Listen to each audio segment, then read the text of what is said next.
kufikiria kwamba Vini ni mchezaji wa rais mwenyewe, Florentino Perez. Ukiwa ni mtumishi then mkurugenzi akawa anaamini kwenye uwezo wako, una uwezo wa kuisaidia taasisi, kanuni ya management watu wao huwa hawawezi kuachwa kwa sababu wana uwezo wa kuifanya taasisi ikafika mahala, na hasa hao watu wakiwa wavumilivu.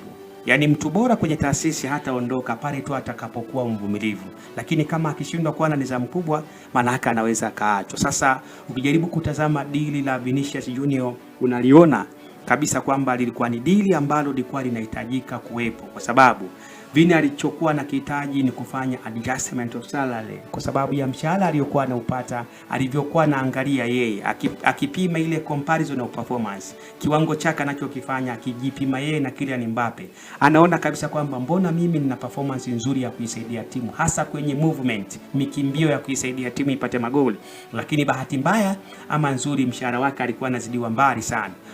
Paundi milioni 30 kwa mwaka ambazo anachukua Kylian Mbappe, yeye pia alikuwa anatamani kufika hata nusu, na discussion ya mwisho Madrid walikubali warau kumleta mpaka kwenye paundi milioni 26 ambazo zinaweza akawa anazipata kwa mwaka, hata kama atazidiwa na Kylian Mbappe, warau kusiwe na marginal difference kubwa ya salary ambayo ina uwezo wa kutengeneza msatili mkubwa wa kutengeneza mmeng'enyo ambao ukiutazama unakuwa sio fair. So kwenye mazingira hayo unaona kabisa the big deal, na bahati nzuri Vini huyu ambaye tunamsema atakuwa kwenye kikosi sasa hivi, hata kuwa peke yake ambaye anaweza akawa anategemewa zaidi, kwa sababu ni mchezaji ambaye ana performance nzuri, lakini anahitaji pia wachezaji wengine wenye uwezo wa kukimbia na kuisaidia timu kupata magoli. Bahati nzuri tumeweza kuona timu ya Real Madrid imeweza kuingia sokoni kumtafuta Ian Diomande, Ivorian international player, kwa maana ni mchezaji mwenye kipaji kikubwa. The last season performance yake ilikuwa bora sana, mechi 33,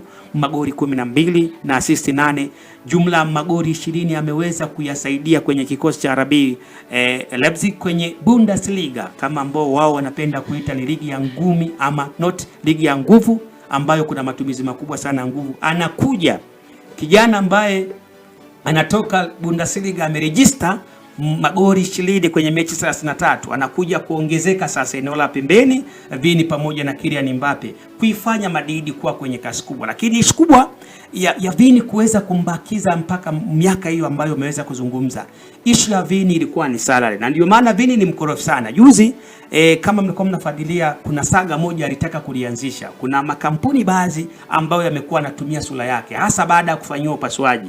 Kama umekumbuka, Vini amefanywa upasuaji, kile kidevu chake kile kilivyokuwa zamani sasa hivi ni tofauti. Wenzetu kule wanafanya surgery za uso, kama unataka ubadilishiwe pua wanafanya upasuaji, wanaipunguza. Kama unataka uso wenzetu wameendelea sana. Sasa yeye kidevu chake kidogo kilikuwa kinamfanya asiwe branded kwenye matangazo makubwa, kwenye makampuni makubwa kama Nike, Adidas, lakini baadaye amefanya hiyo kwa ajili ya kuja kupata promoted kubwa. Sasa kuna baadhi ya watu wanaitumia sura yake ambao hawajatengeneza agreement na yeye, na swala hilo kitaalamu kwenye masoko linagoma, amekuwa na wasumbua. Sasa kwenye issue hii ilikuwa ni issue ya pesa, na Vini amefanya hivi kwa sababu anajua wachezaji wa Brazil wengi walikuja barani Ulaya walitengeneza fedha, lakini bahati mbaya wachezaji wa Kibrazil wamekuwa hawafanyi investment kubwa. Mara kadhaa wanapata pesa zinakuja tu, yani ule utajiri wao na performance zao wanashindwa kumachi. Na hii inaweza kukuonesha kwamba kuna utofauti wa wachezaji wanaotoka bara Amerika Kusini ama Kaskazini ambao wao wanaamini zaidi kwenye talent. Kama unakumbuka, alikuwepo Ricardo Kaká kwenye kikosi cha AC Milan pamoja na Madrid, alicheza kwa mafanikio, lakini bado aliwekeza kwenye mali za yeye na familia yake, lakini mke wake alikuja kumwacha, kila mtu anajua. Kwa hiyo kwenye swala hili issue ilikuwa ni pesa, na pesa kwa sababu Perez amesema na store.